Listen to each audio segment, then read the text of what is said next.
Good morning. I'm Lauren E. Miller, founder of StressSolutionsUniversity.com, and welcome to Stress Solutions University's Coaching with the Coaches program, equipping you with quick stress relief techniques, perceptions, and tips from some of today's top thought leaders to help you uncork and ignite your ability to expand your faith, inner calm, clarity of focus, motivation, and ultimately what we desire on a daily basis, solution-based thinking, being able to think quick on your feet. I'm very excited today to have an incredible human being. I had the opportunity, the blessing to hear him teach on a recent trip with the Women of Global Change.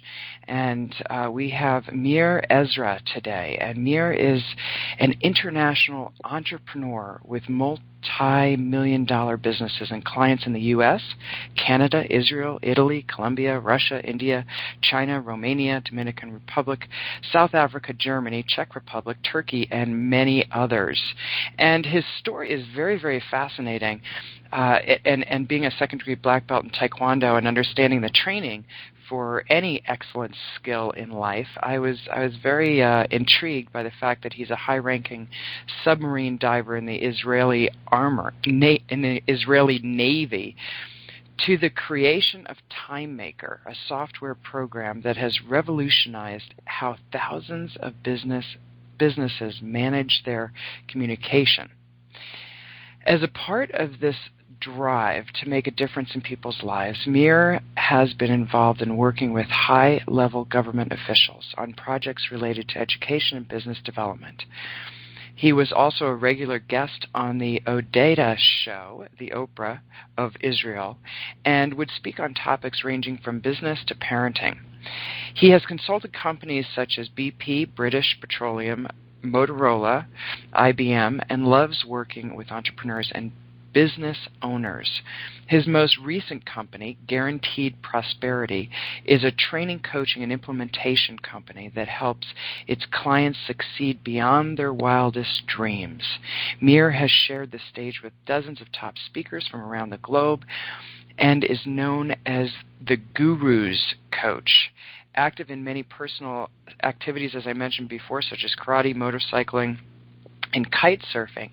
This is my favorite part. Meir is very much a family man, deeply in love with his wife of over 25 years and 3 beautiful children. Woo! Meir, that's quite an introduction. Is that all true? Yeah. Well, yes. Yeah, I'm listening to it and I say, wow, a lot. Who is that man? Who is that man? Yeah. I know that man. Exactly. Wow. Well, I'm very, very excited to have you with us today. And our topic, how to create positive, sustainable change. This is something that I think relates to every human being, because I believe that we have a God-given desire to be a part of something bigger than ourselves, and in that relationship to create positive, sustainable change. Now, I remember you starting our talk with the Women of Global Change. You said something very interesting. You said, "Nothing I say today is true." Yeah.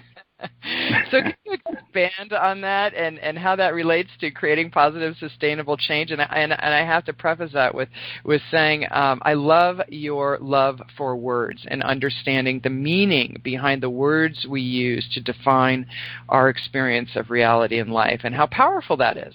So I'm going to turn it over to you. Teach us. Okay, good.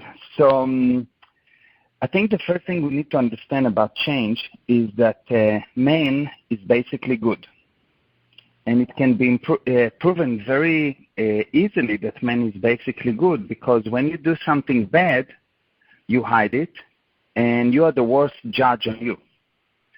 And if you would be basically bad, every time that you will do something bad, at least internally you will go and say, yes, wow, but you don't, you kill yourself. So man is basically good. When he does something good, he feels good. Now, the fact that man is basically good does not mean that he's not doing bad things. But when people do bad things, they do it in an effort to resolve problems. They don't do it in an effort to be bad. So because man is basically good, there is something that men consider that is much more important than life even. And that is, and it is a wild thing. It's really almost does not make sense. What?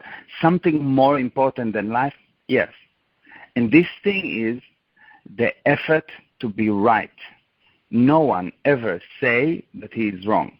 You said that you are wrong because, or you're wrong but. So you cannot say you're wrong. Like when you say, well, I didn't know the gun was loaded. So actually what you're saying is, I was not wrong. This is really what you're saying. So I was not wrong. Or you say, I didn't see the car coming from the right. It's just an explanation why you are not wrong. Basically, you say you are not wrong. So we're in a kind of a trap that in order to improve, we need to say that we are wrong, and we cannot say that we are wrong. So change is very problematic. And you will see that most people do not change in life. They maybe change once or twice because something major happened to them, but generally they don't change every second. And to improve, you need to change every second. And so the question is, how do you still improve while not being wrong and not feeling that you are wrong? Well, you do that by finding out truth, because the moment that you find a piece of truth, you do not need to be wrong. You just recognize a new truth. It's like when you sit and you decide, okay, I'm studying, and you get a new piece of data, you don't feel you're wrong. You just got a new truth. You just learned something, and you then are willing to change. Does it make sense? Oh, absolutely. Absolutely. Well, it takes down the defense mechanisms to protect our views, which are many times impoverished because they're missing valuable pieces of data to help us change. Yeah, exactly. So the idea is, how do you find truth? Or first of all, what is the definition of the word truth? So truth is the exact time, place, form, and event. The exact time, place, form, and event. So for example, if I would say to you that I spoke to you 3 days ago, it will not be the right time, so it will not be truth.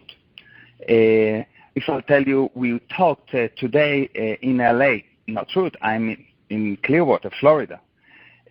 Form, if I will tell you, well, we were talking via a satellite phone, not true, we are talking in a different way, via conference line. An event, if I will say we were writing to each other and not talking, it will be not truth. Yes, so the exact time, place, form, and event. Now, truth has a very, very interesting manifestation that it contains no continuation. Once you find the truth, whatever you talk about would cease to exist. Because in order for anything to continue, it has to contain a change or a lie or not truth. So for physical things to continue, if you hold in your hand a cell phone, the cell phone continuing is there only because the atoms are moving. If the atoms will stop moving, if that change will stop happening, the cell phone will not be here. And you will see that anything that is a problem for you is a problem as long as everything is not known about that problem. So for example, if you cannot find your cell phone, it's a problem, and you look, and you found the cell phone, and it's not a problem anymore. It's gone. The problem is gone. It's not that you solved the problem is gone. That's a very powerful statement. Everything is not known about the problem. Mm-hmm. So if you know everything about AIDS will not be here. You have an argument with your husband. He's hiding something. You cannot figure out computers. You simply did not understand. You didn't confront. You don't see something about computers. So for a problem to continue, it has to contain a lie. Wow, that's a very bold statement and one that piques a lot of curiosity. Can you explain that? Mm-hmm. So why will you have a problem? When everything known about something, you have truth, and the truth do not have continuation. So if I have a problem, let's say my problem is I don't have enough money. That's a common problem today. I don't have enough money. Ask people, what is money? They don't know. They tell you, well, this is the thing that we use to exchange things. No, it's not the real definition. The actual definition of money is an idea backed by confidence. An idea backed by confidence. If you have a credit card, the plastic worth 5 cents, but there's a lot of confidence in that credit card, so people will give you money for it. If you have a good idea, let's say you had Google came up with the idea of a search engine, a lot of people started to trust Google for giving the correct results, they got lots of money. It's an idea backed by confidence. What is the confidence that you need to create? First of all, confidence in you. What is self-confidence? Self-confidence is defined as your ability to trust your decisions.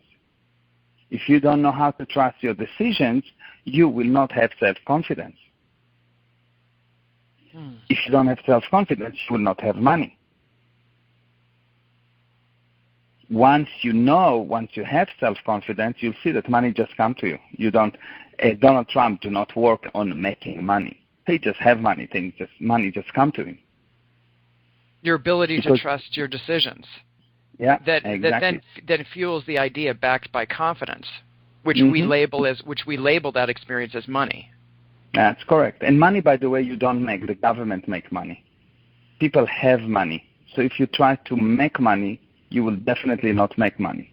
So there's a whole knowledge about the field of money, about any area in your life. There's a whole body of knowledge that people assume that they know, but they need to know that they don't know it because they have problem in it. So the moment that you have a problem with anything, it means it's a proof. It's a conclusive proof. It's 100% that you don't know something about this thing. Because anything that you know fully, you can control. It's just totally under your control. And when is under, yeah. Finish that one line. So when it's under it's under your control equals income. And income, I'm not talking about only money. Income can be number of kisses per square day you get from your kids, or income can be how much admiration you get, or how much money, or anything that you want. When you control something, you have income. So what's the definition of income? Income is the flow of energy that comes towards you. Love that. I love that definition. And so when we have listeners today who are desiring to create that sustainable change, and I use the word sustainable because that's consistent. It's not just a momentary hit. It's a sustainable lifestyle of change. What advice do you have to anchor that sustainability around desire positive shift around income, whether it be money, relationships, health? So first of all, you need to know what you don't know because it's a lot to know. So once you have a problem, you really have to understand, I don't know something. And when I say you don't know, usually it's not that you don't know anything, but you actually have some kind of a false data. You operate on false data. False data is the data that you operate on, that when you operate on, you don't get an improvement. You get a deterioration of the situation. So you need to know that you operate on false data. And you need to start and look and figure out what's really is true. And that's why I'm starting every one of my lecture with nothing that I say to you is true, unless if it is true for you. Why? Because I want you to look, and you have to be able to look and find out what is true. So how do you find out what is true? I tell you something. Let's say I tell you that money is an idea backed by confidence. What do? You go and you look at your memory, and you look at all the things that you know, and you compare it to this statement. If it matches, if there's nothing that do not make sense, if you don't have any experience that say, not true, then it means that it's true. But if what I said is in conflict with what you know, it's either that what I say is nonsense, or what you know is nonsense, or both are nonsense. And you need to be very brave to look.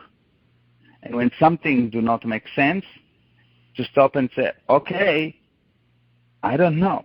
Because not knowing is a very, very, very high degree of knowing, if it makes sense to you. Mm-hmm. That absolutely makes sense. And it's what I find interesting, just studying human behavior, is how much we resist the simple statement, I don't know. Yeah, because it makes you wrong. You don't want to be wrong.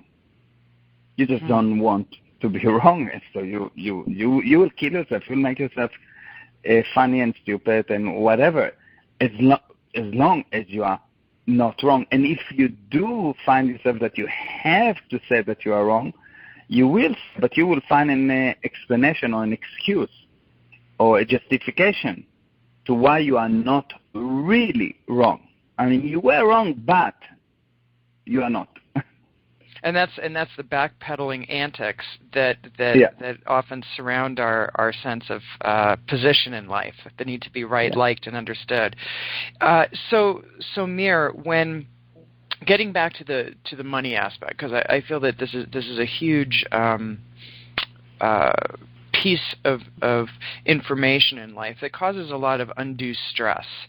When people, and I appreciated the flip in the statement, you don't make money, you have money.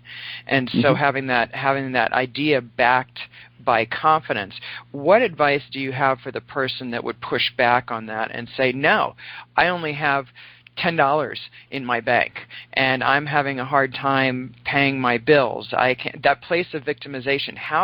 What can you say to somebody who's in that place of victimization of like throwing the facts back at you, saying, "No, I only have this amount of money in my bank. I'm stuck. I only make this amount of money. I have 3 kids. I have to pay the bills." What advice do you have for someone in that place of victimization to flip them out into